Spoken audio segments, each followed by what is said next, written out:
لە 23 تەموزی 2010 سێ چەکدار پەلاماری باڵەخانی پارێزگاری هەولێریاندا و بیناکەیان کۆنتڕۆڵ کرد. دواتر هەرسێکیان لەلایەن هێزە ئەمنیەکانەوە کوژران و باڵەخانەکە کۆنتڕۆڵ کرایەوە. پاشان لە 2 ئابی هەمان ساڵ ئەنجومەن یاسایشی هەرێمی کوردستان ڕاگەیەندراوێکی بڵاو کردەوە و ڕایگەیاند ئیسماعیل نەجمەدین ئیسماعیل ناسراو بە مەلا ئیسماعیل سوسەیی کە لە 2014ەوە پەیوەندی بە داعشەوە کردووە، چەک و پارەی بۆ ئەو گروپە تیرۆریستیە دابین کردووە کە هێرشیان کردووەتە سەر باڵەخانەی پارێزگاری هەولێر. هاوکات ئەنجومەن یاسایشی هەرێمی کوردستان دانپێدانانێکی ئەو مامۆستا ئاینی بڵاو کردەوە. لە ئێستادا و پاش تێپەڕبوونی 2 ساڵ بەسەر ئەو ڕووداوەدا دادگای تاوانەکانی هەولێر سزای 12 ساڵ زیندانی بەسەر ئیسماعیل سوسەیی سەپاندووە. بەڵام پارێزەری ئەو مامۆستا ئاینی دەڵێت لەژێر ئەشکەنجە و ئازارێکی زۆری دەرونی و جەستەیی دانپێدانان لە مامۆستا ئیسماعیل سوسەیی وەرگیراوە و هیچ بەڵگەیەک نییە تۆمەتەکانی بەسەردا ساغ بکاتەوە.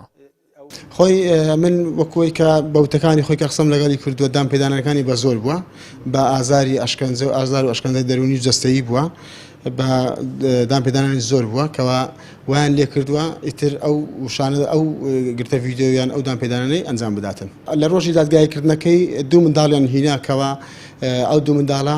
لە ڕێی مامۆستاوە قسەیان لەگەڵ کراوێتن و لە سەبارەت بە هێرشکردنەکەی سەر پارێزگای هەولێر خۆمان دەزانین سەر هێرشکردنەکەی سەر پارێزگای هەولێر هەر سێ کەسەکە کوژران ئەو سێ کەسە نەما، بەڵام ئەو 2 منداڵەش کە هاتن لە دادگای تاوان ئینکاریان کردگوتە ئێمە بە هیچ شێوەیەک مامۆستا ناناسین و نەشمان بینیوە تەنها بە زۆر ئەو وتانەمان لێوەرگیرایە. بڕیاردەری لیژنەی مافی مرۆڤی پەرلەمانی کوردستان جەخل لەوە دەکاتەوە کە تا ئێستاش لە زیندانەکانی هەرێمی کوردستان ئەشکەنجەی دەرونی و جەستەیی بۆ وەرگرتنی دانپێدانان لە زیندانیەکان بەکار دەهێنرێت. کاتێک بە دووەدا چونمان لەسەر سزادراوان کردووە ئازار و ئەشکەنجەدانێکی زۆر بەدی دەکرێت سەبارەت بە سزادراوان کاتێکە بۆ من احترافیان کردووە بە یەکلابوونەوەی حکومەکانیان بە احترافی زۆربەی سزادراوان من کە خۆم لە نزیکەوە سزادراوان بینیوە بە ماوەی 5 کاتژمێر بە 5-6 کەس تعزیبێکی زۆر جەستەی و دەرونیان داوە لە ناچاریدا مەجبور احترافێکی درۆینە یاخود ئەو احترافێک کە ئەوان بۆیان نووسیوەتەوە لە مەرامیانە احترافی کردووە. بۆیەوە لێرەوە لەم جێگەیدا خا بڵێ سزادراوان لە هەرێمی کوردستان و لە چاکسازیەکان سزا دەدرێن و بەڵگەی زیندوشمانەوە ئەو کەیسەی کە بە احترافی پارێزەرەکەی مامۆستا مەلا ئیسماعیل و ڕێکخراوە جیهانیەکانیش ڕاپۆرتی ڕێکخراوە جیهانیەکانیش دەری دەخات کە ئازار و ئەشکەنجەیەکی زۆر لە گشت زیندانیەکان و سزادراواندا هەیە. پارێزەرەکەی مامۆستا ئیسماعیل سوسەیی داوا لە دادگای تەمیز دەکات کە بڕیاری سزادانی مامۆستا ئیسماعیل هەڵبۆشێنێتەوە بۆ پێی لەسەر دانپێدانانێک سزاکە دەرچووە کە لە ژێر ئەشکەنجەدا وەرگیراوە. لە کاتی لێکۆڕینەوە ئەگەر هات و بە زۆر ئیفادەی پێدرا ئەگەر بە زۆر وتەکانی لێوەرگیرا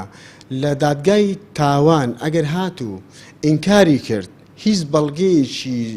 دروست و بیندرا و نووسرا و نەبوو لەو کاتەی تۆمەتبار دادگا لە بۆی هەیە ئێفراجی بکەنی بە دادگای تەمیزانی ئەمە بەڕاستی ئومێدمان پێی هەیە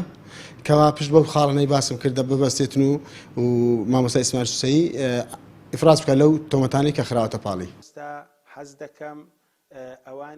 هەرەو کاتوو لەگەڵ بڵاوبوونەوەی دانپێدانانەکەیدا بەشێکی هاوڵاتیان گومانی خۆیان لە دۆسیەکە نەشاردەوە و بە سیناریۆ وەسفیان کردو دەیانوت مامۆستا ئیسماعیل سوسەیی لە سەر و تاراتوندەکانی دژی گەندەڵی و ستەمەکانی بەرپرسانی هەرێم دەستگیر کراوە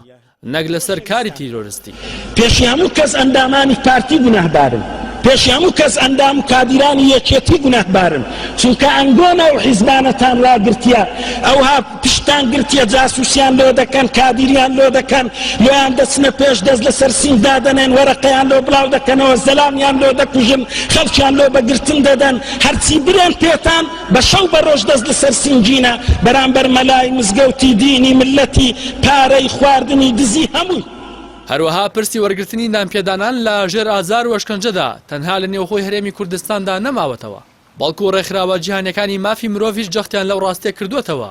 بۆ نمونە ڕێکخراوی هیومان ڕایتس وۆچ پاش چاوپێکەوتنی لەگەڵ 20 مێرد منداڵی سزادراو لە راپۆرتێکی خۆیدا کە لە مانگیەکی ساڵی 2019 بڵاوی کردەوە ڕایگەیاند لە زیندانەکانی هەرێمی کوردستان لە ژێر ئەشکەنجە و بە بەکارهێنانی لێدان و تەزووی کارەبا